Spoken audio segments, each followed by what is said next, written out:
सुखदेव जी महाराज कहते हैं कि हमारा तो ऐसा मानना है कि जिसका मन भगवान के चरणों में लग जाए उसे स्वप्न में भी यमराज के दर्शन नहीं होते। आज जैसे ही ऐसा कह रहे थे तो श्री सुखदेव जी महाराज एक कथा सुनाने लगे कि हे राजन सुनो, मैं तुम्हें एक वृतांत सुनाता हूं। एक पंडित जी थे, उनका नाम था अजामिल। देखो कथा तो आप लोगों ने सुनी होगी। हनुमान जी चाहेंगे तो कुछ आपको इसमें अलग से सुनाएंगे।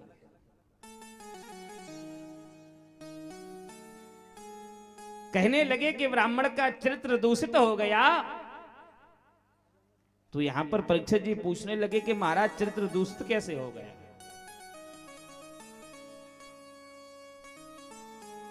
परीक्षित कहते हैं कि देखो गुरु महाराज, हमें पता है कि शास्त्रों में शंका नहीं करनी चाहिए, पर यदि मन कहीं न माने तो हम क्या करें। तो श्री सुखदेव जी महाराज कहते हैं जब शंका होती है तो प्रश्न करो। तो सुखदेव जी महाराज कहते हैं अजामिल नाम के ब्राह्मण एक अच्छे परिवार से हैं, घर में पांडित्य कर्म होता है। ये अपने विद्यालय के लिए जाते हैं तो एक जंगल के रास्ते से जाते हैं, जंगल के रास्ते से, क्योंकि जहां पर ये रहते थे वहीं पास में एक वैश्या का घर था।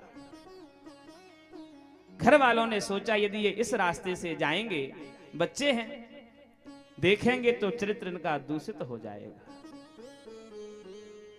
जंगल से रोज जाते, ऐसे ही कई दिन आना जाना हुआ। बड़ा सुंदर वेद पाठी ब्राह्मण थे, वेद पढ़ते थे। एक दिन मन में विकार आया कि हमें ये घर वाले जो हैं हमारे इस रास्ते से जाने से क्यों रोकते हैं। मन में विचार आया तो आज उधर से जब आ रहे थे तो वो जंगल वाले रास्ते से न होते हुए आज सीधा चले आ रहे हैं। तो आज सीधा आते हैं तो रास्ते में क्या देखते हैं कि एक वैश्या का घर है।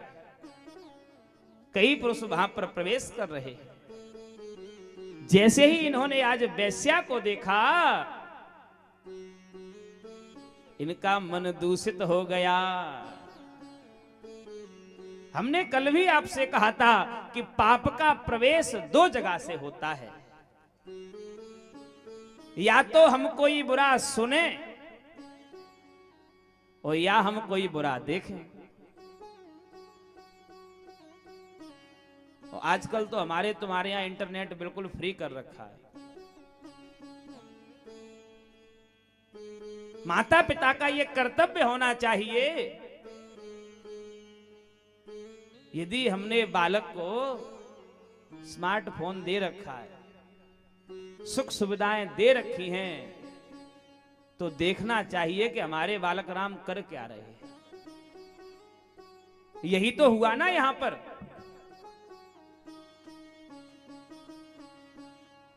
आज अजामिल ने नेत्रों से देखा, वो दृश्य उसकी आंखों में बस गया। अब तो वो जाता था विद्यालय के लिए, घर पे बोलता कहीं और जाता कहीं। हुआ ये कि अपना जो भी घर से पैसा होता था वहीं जाकर के देने लगा। अब तो विद्यालय से आता वहीं रुकता, वहीं से जाता। तो एक दिन वो उस वैश्या को अपने घर ले आया। परिवार वालों ने आज उससे कहा तुम यहां नहीं रह सकते। देखिए ब्राह्मण बालक है, वेद पाठी ब्राह्मण है, चरित्र दूषित हो गया। यदि हम और आप बालकों के सामने घर में झगड़ा करेंगे, वो दृश्य उनकी आंखों में जाएगा, तो कल वो जब बड़े होंगे। इसलिए जब भी हम घर में कभी कोई शब्द बोलें तो कहते हैं कि बालकों के सामने अच्छे से शब्द बोलना चाहिए। यदि आप गाली देकर के बात करोगे तो बच्चे भी गाली सीख जाएंगे। जैसा हम चित्र देखेंगे वैसा ही हमारा चरित्र बनेगा।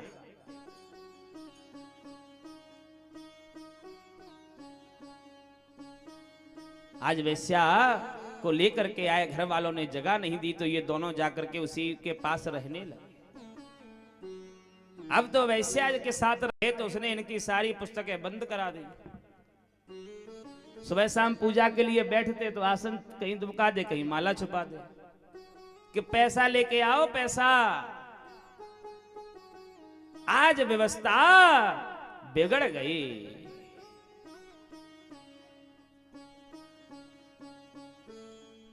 कि ब्राह्मण मिट जात दासी को संग किए, क्षत्रिय मिट जात हाथ जोड़े दान खाए से।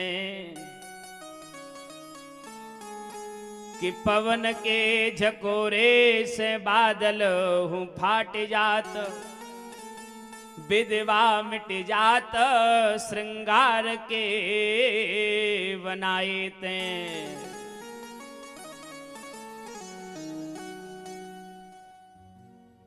यदि ब्राह्मण कोई दासी का संग कर ले तो उसका चरित्र दूषित हो जाता है। धर्म के गए ते धन जैसे घट जात है, जैसे पाप मिट जात एक राम नाम गायते। यदि जीवन में आपके हृदय में धर्म जीवित बना रहेगा तो घर में धन का कभी कोई अभाव नहीं होगा। तो आज ये जो अजामिल है एक बहुत बड़ा चोर बन गया, डाकू बन गया। घर घर जाकर के चोरी करता है और जो धन रहता है वो ला करके वैश्या को देता है। हाथ में तलवार है, रास्ते में चौराहे पर यदि कोई निकलता है उससे उसका धन लूट लेता है। चरित्र दूषित हो गया।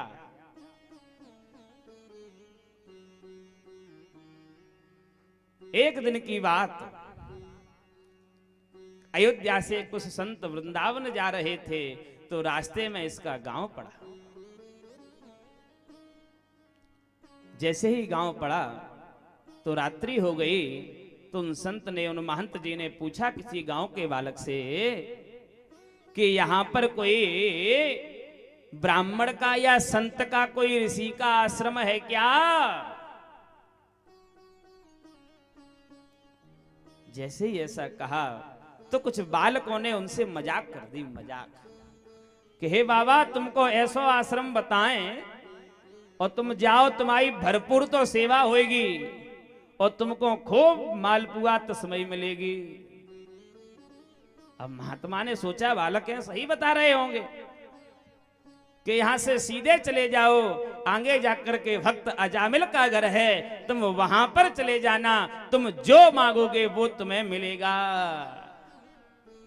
कुछ बालक होते हैं, कोई रास्ता पूछे कि ग्वालियर जाना है तो इटावा पहुंचा देते हैं, कई मिल गए ऐसे ही बालक। अब संत पहुंचे जाकर के सीधे, तो अजामिल तो उस समय द्वार पर नहीं थे, वो गड़का वहां पर थे। गड़का ने जैसे ही देखा संत पधारे हैं, विचार किया कि आज तक हमने जीवन में कभी कोई धर्म नहीं किया, यदि आज हमें ये संत सेवा कहीं मिल जाए तो शायद हमारे जो पाप हैं वो नष्ट हो जाएंगे। आते ही दूर से प्रणाम किया। संत कहते हैं भक्त अजामिल का घर यही है क्या?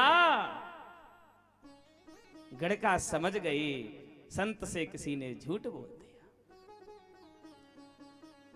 गड़का ने कहा यदि किसी ने इनको संत कहा है तो अब मैं इनको संत बना करके ही मानूंगी। कह दिया कि हे महाराज भक्त अजामिल का तो घर यही है, पर इस समय भक्तराज घर पर नहीं है। महात्मा चलने लगे। गड़का कहती है कि हे महाराज बड़े दिनों बाद तो मेरे यहां संत आए।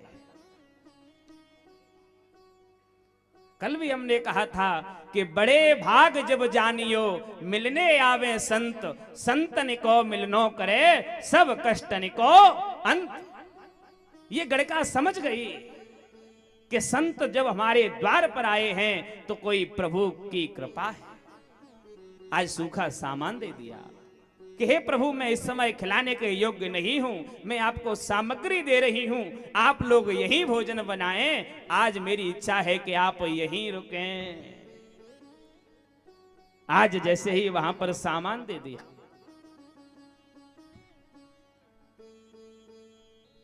संत लोग आज बैठे हुए हैं, महंत जी बैठे हुए हैं, भजन चल रहा है, कुछ लोग यहां पर भोजन बना रहे हैं और आज संत हाथों में मजीरा लेकर के भगवान राम का भजन कर रहे हैं। राम जैसा नगीना नहीं, राम जैसा नगीना नहीं, सारे जग की बजरिया में राम जैसा नगीना नहीं, सारे जग की बजरिया में राम जैसा नगीना नहीं, सारे जग की बजरिया में राम जैसा नगीना नहीं, सारे जग की बजरिया में, सारे जग की बजरिया में, सारे जग की बजरिया में नीलमणि जराऊंगी, नीलमणि जराऊंगी, अपने मन की मुदरिया में नीलमणि जराऊंगी, अपने मन की मुदरिया में राम जैसा नगीना नहीं, सारी जग की बजरिया। जय हो।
राघव को जाना है, जल्दी से जतन कर ले। राघव को जाना है, राघव को जाना है, राघव को जाना है। और कुछ दिन ही तो रहना है, कुछ दिन ही तो रहना है, काया की गठरिया में कुछ दिन ही तो रहना है, काया की गठरिया में। राम जैसा नगीना नहीं सारे जग की बजरिया में, राम जैसा नगीना नहीं सारे जग की बजरिया में, सारे जग की बजरिया में, सारे जग की बजरिया में, सारे जग की बजरिया में। बोले भागवत भगवान की। जय हो। आज यहाँ जैसे ही कीर्तन चल रहा था तो अजामिल नाम का जो डाकू है, पहले कौन थे? ब्राह्मण, अब क्या बन गए? डाकू।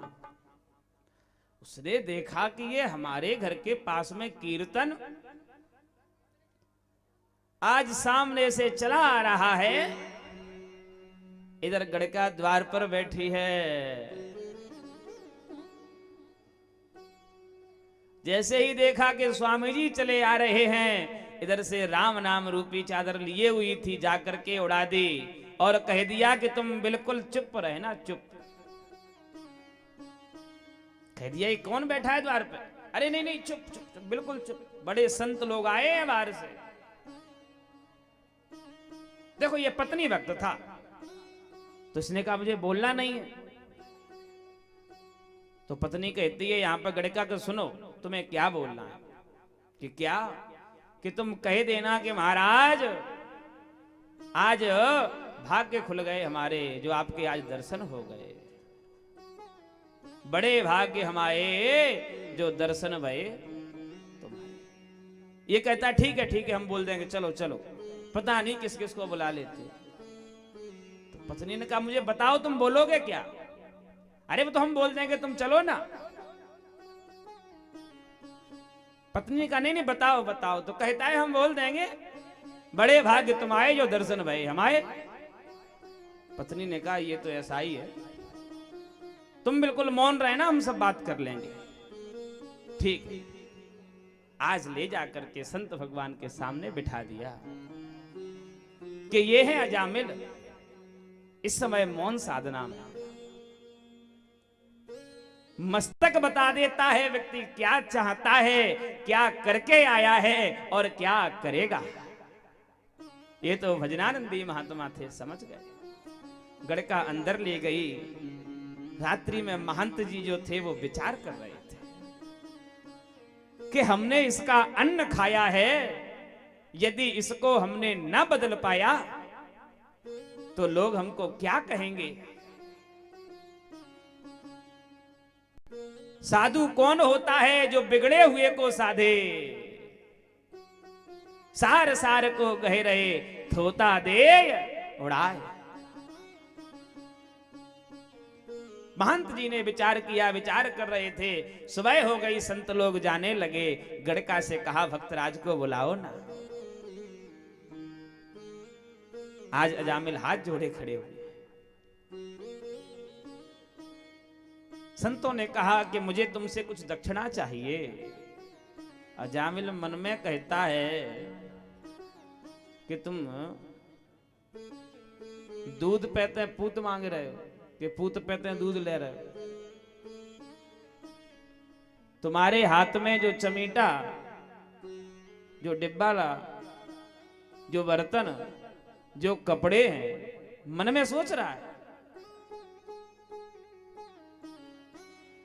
ये नहीं लिए, ये क्या कम है, और हमसे बोल रहे हो कि दक्षिणा दे दो।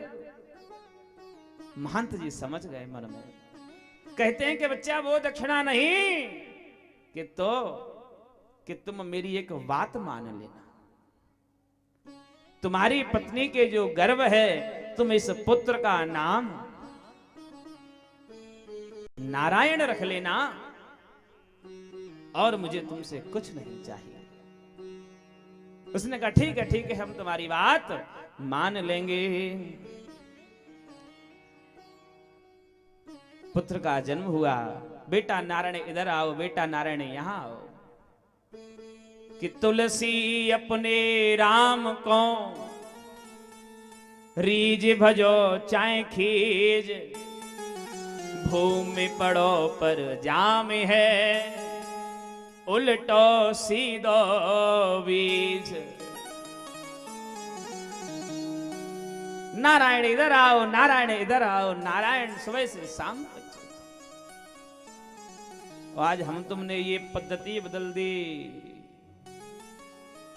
चिंटू पिंटू पप्पू 50 साल के है गए तो नाम पप्पू गई है।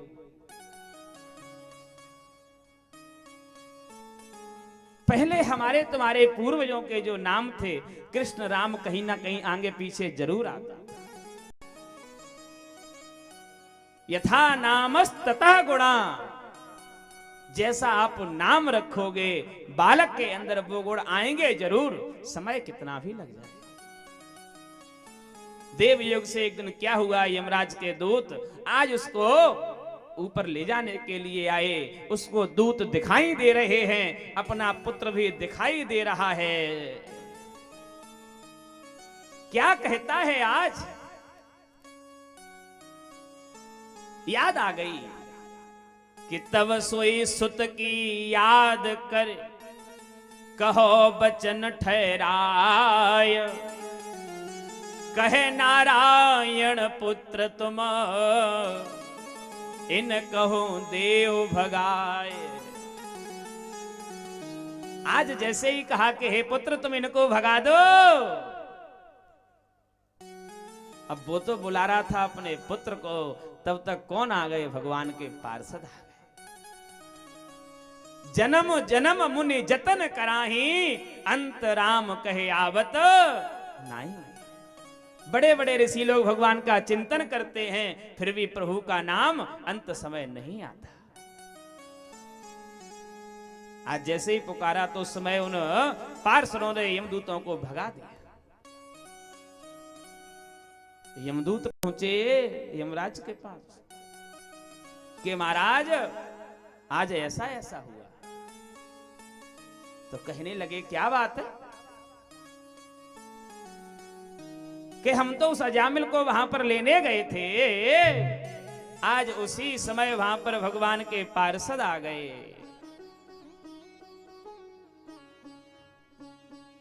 तो पार्षद मुझको सुनाने लगे कि वेद प्रणहितो धर्म, या धर्म तदपर्यया, वेदो नारायण साक्षात् स्वयंभूरिति विश्रुता।